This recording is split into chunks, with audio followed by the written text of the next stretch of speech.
A streak of iridescent blue marks out Lake Titicaca on the horizon.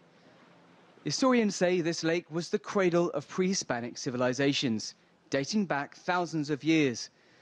And their descendants still populate the lake's shores, many fishing and farming, just as their ancestors did. But much has changed too. The Bolivian side of the lake now sees nearly 700,000 tourists every year. According to the pre-Hispanic Inca civilization, Lake Titicaca and its deep blue waters were the birthplace of the sun. Now its shores are littered with rubbish, and in its tourist hotspots, raw sewage flows into its waters.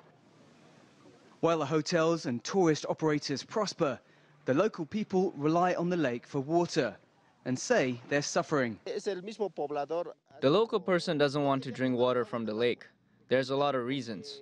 Animals and fish are dying in the lake and the people are afraid. Now they take their water from wells or springs. Scientists say much of the pollution is domestic and industrial waste from the nearby cities of La Paz and El Alto in rivers that drain into the lake. Perched on Bolivia's high plateau, El Alto's population has grown to more than 1 million in the last 2 decades. And it pumps more than 300 litres of water a second into Lake Titicaca. The mix of sewage, chemicals and heavy metals have stimulated the growth of a harmful algae, which strangles life. This type of algae grows naturally due to the amount of nutrients in this place. But the pollution means there's much more, and when it grows, it takes oxygen from the water, so the other species die from asphyxiation. Scientists say there aren't enough water treatment plants, and existing ones aren't being used. The lake's pollution means it shouldn't be used to irrigate crops or water livestock, a major blow in the local economy.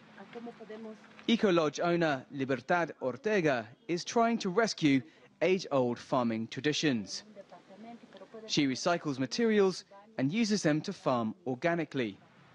The lake is sacred, she says, and the source of life for the people here.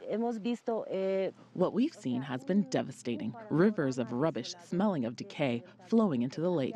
What we were able to clean up was nothing compared to the sheer quantity of rubbish we saw. The authorities just stood by and watched this disaster happen. With international aid, hundreds of millions of dollars have been poured into cleaning up this United Nations World Heritage Site. Peru and Bolivia say they're joining forces to combat the pollution. The question is, will it be enough? Dan Collyns, CGTN, at Lake Titicaca, Bolivia.